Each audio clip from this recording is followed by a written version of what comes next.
अभिवादन दोस्तों। भरे सर्दी में पानी फेंक कर लाठी मारना, वो भी क्यों? अपना अधिकार मांगने पर। जी हाँ दोस्तों, मैं बात कर रहा हूँ बीपीएससी प्रोटेस्ट की। जिस प्रकार सर्दी में बच्चों को बेरहमी से पीटा गया, पूरा देश दहल उठा, लेकिन सरकारें झुकने को तैयार नहीं हैं। ये लोकतंत्र की सूरत नहीं हो सकती।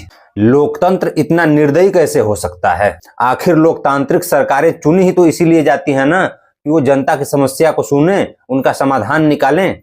अगर अपना हक मांगने पर लाठियों की बरसात हो तो ये किस तरह का लोकतंत्र है? सरकार की इस प्रकार की चुप्पी कहीं न कहीं उनके नीयत पर सवाल खड़ा करती है। लेकिन क्या, आज हम इसी विषय पर चर्चा करेंगे। बीपीएससी प्रोटेस्ट पर छात्रों की मांग क्या है और वो मांग कितने जायज हैं। अगर वे मांग जायज हैं तो फिर सरकारें झुक क्यों नहीं रही हैं? सरकारें सुन क्यों नहीं रही हैं उनको? क्या है राजनीति? तो अंत तक बने रहिएगा। लोकतंत्र निरंकुश भी हो सकता है, ये नजारा भी देखने को मिलेगा। पहले थोड़ा बैकग्राउंड को समझ लेते हैं। जब से इस बार के बीपीएससी का एग्जाम का नोटिफिकेशन आया है, तब से ये एग्जाम किसी न किसी बात पर चर्चा में रहा है। कुछ न कुछ बातों पर बच्चों ने आवाज उठाए हैं। सबसे बड़ा मसला है नॉर्मलाइजेशन का। बच्चे लगातार नॉर्मलाइजेशन से इसलिए डरे रहते हैं क्योंकि अलग अलग शिफ्ट में परीक्षा होता है और नॉर्मलाइजेशन के नाम पर कुछ शिफ्ट में नंबर को बढ़ा दिया जाता है, कुछ शिफ्ट में घटा दिया जाता है। आधार क्या एज्यूम किया जाता है, ये किसी को पता नहीं। बोला जाता है कि पेपर टफ था और आसान था, उसको बैलेंस करने के लिए। लेकिन बच्चों को लगता है कि ये आधार वैलिड नहीं है, इसलिए नॉर्मलाइजेशन से डरे रहते हैं, क्योंकि उसमें किसी का नुकसान हो जाता है, किसी को फायदा हो जाता है। इसलिए बच्चे बोलते हैं एक शिफ्ट में एग्जाम कराओ, नो नॉर्मलाइजेशन। और एग्जाम हुआ भी एक शिफ्ट में बीपीएससी का, लेकिन उसमें और लोचा हो गया। बिहार का सबसे बड़ा एग्जाम सेंटर बापू सभागार, जहां परीक्षा में इर्रेगुलरिटी देखने को मिला। कापियां लेट बांटी गईं, कुछ प्रश्न पत्र के पैकेट फटे हुए मिले, बच्चों ने शोर मचाया और ओएमआर सीट और क्वेश्चन पेपर लेकर बाहर आ गए। प्रशासन के साथ झड़प भी हुआ और बच्चों पर एफआईआर भी। आरोप लगाया गया कि बच्चे उपद्रव कर रहे थे। लेकिन सवाल यह है कि अगर वहां इर्रेगुलरिटी हो रहे थे, बच्चे अगर कुछ नहीं बोलते, तो फिर उसमें नुकसान किसका था? तब तो आयोग बिल्कुल न बात मानती, पर्दे के पीछे धांधली हो गया होता। नुकसान किसका था?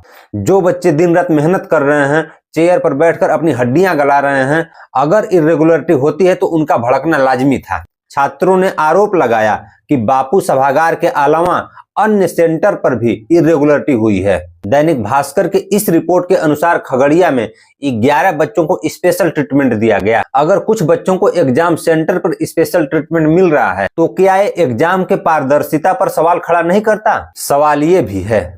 बच्चों ने अपनी मांगे रखी कि री एग्जाम होना चाहिए, लेकिन आयोग इस बात पर अड़ा हुआ है कि री एग्जाम 5 लाख बच्चों का फिर से क्यों कराएं। बापू सभागार में 12,000 बच्चों का एग्जाम था, उसी सेंटर पर गड़बड़ी हुई है, इसीलिए वहीं का री एग्जाम कराया जाएगा, पूरे बच्चों का नहीं कराया जाएगा। लेकिन आयोग के इस हट पर 2 सवाल फिर खड़े होते हैं। पहला सवाल ये कि बच्चे पहले से ही नॉर्मलाइजेशन के लिए प्रोटेस्ट कर रहे हैं। अगर 12,000 बच्चों का फिर से री एग्जाम हुआ तो उसका नॉर्मलाइजेशन होगा। अगर नॉर्मलाइजेशन हुआ तो ये बच्चे या तो फायदे में रहेंगे या फिर नुकसान में। तो इस चीज को कैसे जस्टिफाई किया जाएगा, जबकि पहली बार एग्जाम इस कंडीशन पर कराया गया कि नॉर्मलाइजेशन नहीं होगा? फिर तो ये धोखा हो जाएगा। और दूसरा सवाल ये कि आयोग बोल रहा है कि बच्चे कोई सबूत नहीं दे रहे हैं पेपर लीक का, इसलिए पेपर कैंसिल नहीं होगा।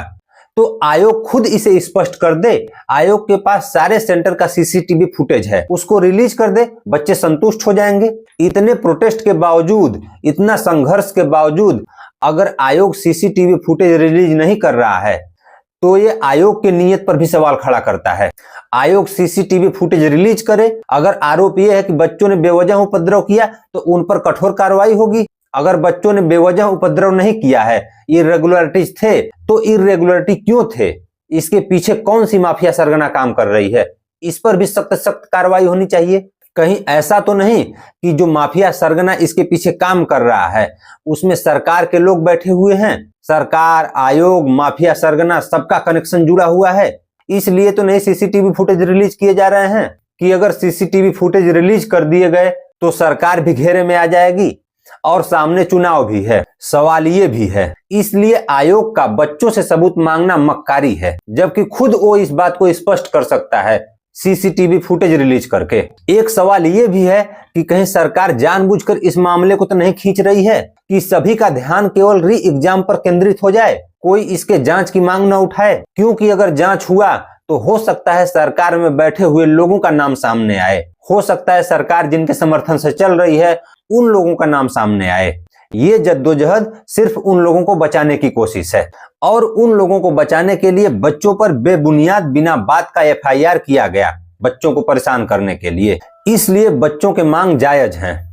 री एग्जाम तो किसी भी कीमत पर होना ही चाहिए, लेकिन उसके साथ जो ये गड़बड़ी हुई है उसकी भी जांच होनी चाहिए, और जो दोषी हैं उन पर सख्त कार्रवाई की जानी चाहिए। इसके अलावा जिन बच्चों पर एफआईआर दर्ज है उन एफआईआर को भी वापस लेना चाहिए, क्योंकि बच्चे अपने जिंदगी के लिए संघर्ष कर रहे हैं। और एक बात और है समझने योग्य कि आज हम 21वीं सदी में जी रहे हैं, टेक्नोलॉजी के दौर में जी रहे हैं, फिर भी गुमनामी में सारी चीजें क्यों होती हैं? जो मामले पारदर्शी से संबंधित हैं, जिनमें पारदर्शिता की जरूरत है, उन चीजों को कैमरे की देखरेख में क्यों नहीं किया जाता?